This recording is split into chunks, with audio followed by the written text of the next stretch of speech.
Hi, I'm Patrick Disney and welcome to Western Window, a show made by students here at Western Washington University.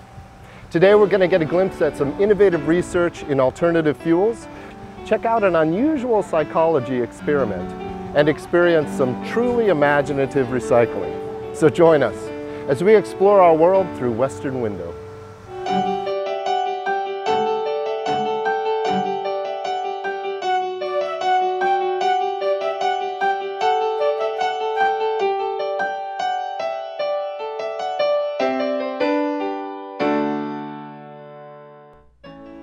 Western's Vehicle Research Institute is known for its award-winning car designs, but don't let the sleek exteriors fool you. The VRI strives for maximum fuel efficiency.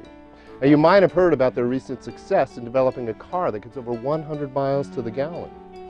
Now, they're working on a car powered by cows.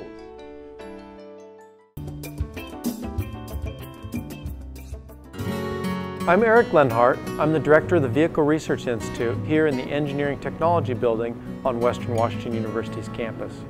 We are currently working on biomethane. And the idea of biomethane is that we can take waste from animals, dairy cows in particular. And in Whatcom County, we're among the top 1% of all counties in the nation with regard to dairy cow population. This 80,000 cows are capable of producing somewhere between 9 and 20 million gasoline gallons of equivalent energy per year. Right now, the dairy cows, their waste causes an environmental burden for dairy farmers, and it's one that the Department of Ecology, both locally in the state, and the EPA, the Environmental Protection Agency on a federal level, are trying to work on. The methane, as we currently deal with the waste, produces 23 times on a mass basis the global warming potential. So it's a tremendous greenhouse gas emission in our region. It also produces fecal coliform and other kinds of algae blooms in the water supplies. So all of those kind of environmental issues are things that, by using this as a fuel, could make the economics of cleaning up the farms more desirable for farmers. What the farmers need to do is install anaerobic digesters to digest this waste. But the challenge is the capital cost of the anaerobic digester. And right now what we're doing in this county is we have one anaerobic digester, and it's producing gas. It's a raw biogas. It has methane in it, has hydrogen sulfide, carbon dioxide. It's burned in a V12 that's been diesel engine that's been converted to run on the gas. This one farm, the Vanderhoek Dairy, it produces enough gas to have the equivalent of around 200,000 gasoline gallons equivalent per year. Dairy cows do their business in one spot. Their waste is scraped into a sump. It's pumped into a holding facility. It can be pumped directly into the anaerobic digester, and then it can be processed. You can run the gas through a refinery unit, compress it so it's at a high density, and then put it into your cars. So it can all be done on the farm. What's different about our research institute is that we tie in the advanced vehicle, an advanced parallel hybrid vehicle, with the biomethane and the biofuels research. Our Viking 32 vehicle, our blue car, it gets 50 miles per gallon. The yellow car behind me, it's designed to get 100 miles per gallon. These kind of highly fuel efficient cars are what's needed when you start going to biofuels. Nobody else has done that. We're the first school to run the cars on biomethane on a hybrid vehicle. Our research facility, with the use of undergraduate students, with the way that we've been able to leverage funding from private and public facilities, has been able to have a research impact far greater than the amount of dollars that have actually been in the facility. There's a multiplier effect with Western, with these undergraduate students, that it's much greater than what you can find at other pure research institutions and, frankly, at pure research organizations, at corporations. So we're roughly 1/10 the cost. It's a pretty impressive track record that we've been able to do right here at Western Washington University. Welcome back to studio.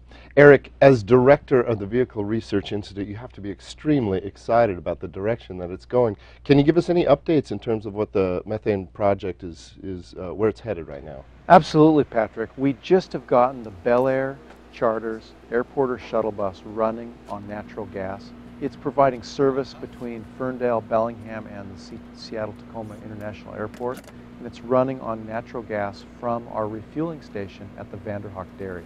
Oh, that's fantastic. So can you tell me a little bit about what's going on up at the dairy itself? What's really exciting about this is, you know, in Whatcom County we've got 50,000 dairy cows. We're one of the top producers of dairy milk in the nation. And so right at the Vanderhoek Dairy we've got about 667 head of cattle on 2 different farms.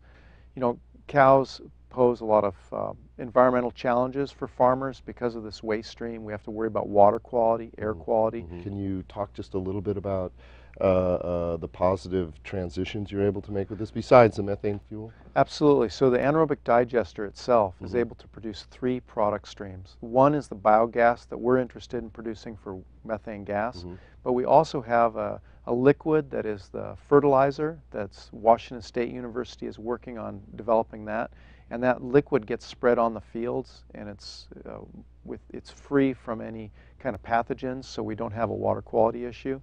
And then there's also a solid byproduct which can be used by the cows as a bedding compound, a peat moss substitute, or a potting soil. It's good. It makes a really good base soil for growing plants. We're really working on finishing our refinery so it can run continuously, producing 60 to 100,000 gasoline gallon equivalents of fuel every year, and that would be biomethane fuel. So that would be from the cows.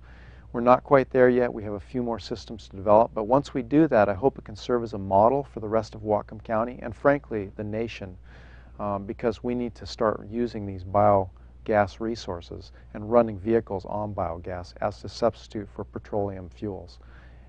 Because they allow us this great environmental benefit. We can reduce global warming, but they also can help us wean off of imported fuels.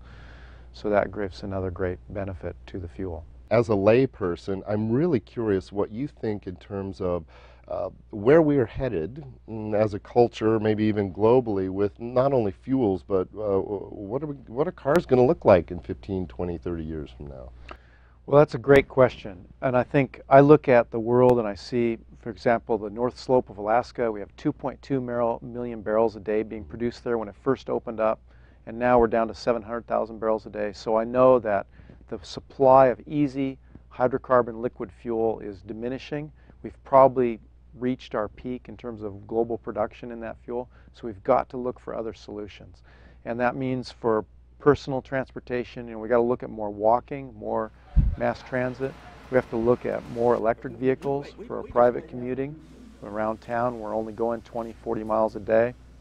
For our larger vehicles, we need to look at natural gas as a way to move our trucks across the country, and that'll take the pressure off of diesel and gasoline fuels. So those are all things that I see happening, and they're starting to happen now.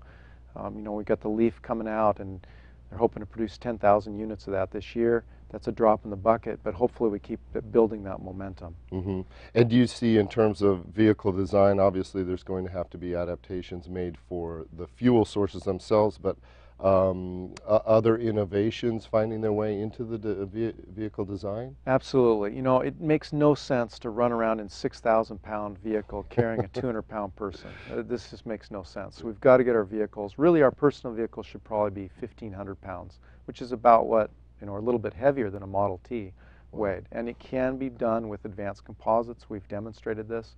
We can meet the safety requirements. But we just can't carry our whole office around with us every time we want to go take a trip. And then, you know, we use our vehicle just a few minutes a day, and then it sits parked all day. Yeah. So it's not a good use of resources. Yeah, that makes sense. It is such an exciting program. Eric, thank you so much for joining us today. Eric Lenhart from the Vehicle Research Institute. Thanks for joining us. Stay tuned for more Western Window.